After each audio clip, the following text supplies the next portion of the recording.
Perley rode into the barnyard. Howdy. Looks like you've got an unmanageable horse there. A what? A horse that's hard to manage. What if I have?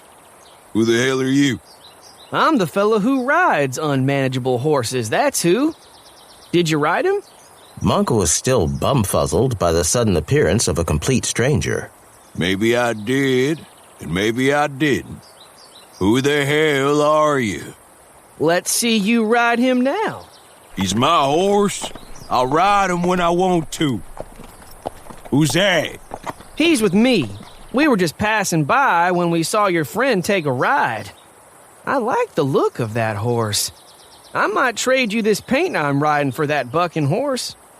What makes you think you can ride him? 'Cause I can ride any horse. I told you, that's what I do. And the horse knows I can ride him. Look at him. Upon seeing Perley, Buck started whinnying and snorting and bobbing his head up and down. He knows I can ride him, and there ain't nothing he can do about it. He's wanting to bust your behind. Go to it, big shot. Let's see you ride him. As before, when the other man climbed on him, Buck just stood there. The man just thrown warned Perley. You better grab onto that saddle horn. Perley touched Buck lightly with his heels, and the horse loped around the barnyard at a gentle pace. Then he galloped up to the wagon road and back, pulling the horse to a sliding stop.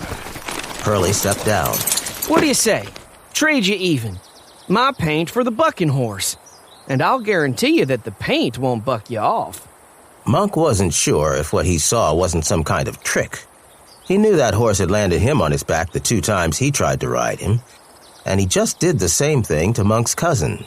Nah, I don't know what it was you done, but you broke that horse so he don't buck no more. I don't want to trade him now. Is that right? Well, why don't you step up on him and ride him? I might do that. Monk started toward Buck. The horse dropped his head. His front hooves pawed the ground. Monk hesitated, but decided to see if he was right. He grabbed the reins and put his foot in the stirrup, but Buck sidestepped away from him.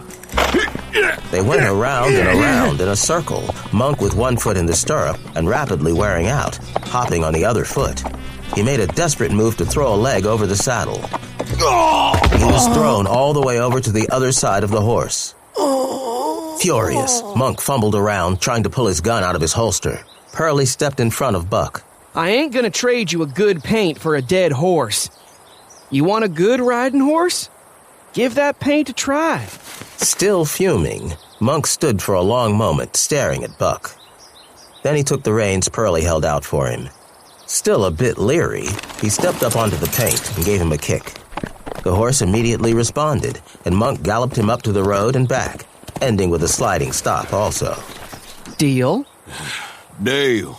Well, let's pull the bridles and saddles off of them. I'm just trading horses. I'll keep my own tack. Monk watched Perley as he pulled his saddle off the paint and decided to sweeten his deal.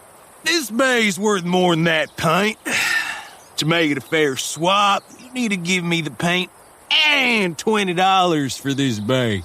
He only glanced in Possum's direction, giving no thought to the fact that he was still sitting on his horse, his rifle laying casually across his thighs. Perley hesitated, as if reconsidering the trade just agreed upon. He dropped his saddle on the ground. A horse ain't worth no more than what he can do. You can't ride that bay, so he ain't worth nothing more than what you'd pay for a pack horse. Looking at it from my side, I'm thinking the paint is worth more than the bay, but we already agreed on a swap. We're trading even, or we ain't trading. Monk pulled his saddle off the bay. A deal's a deal. We'll swap.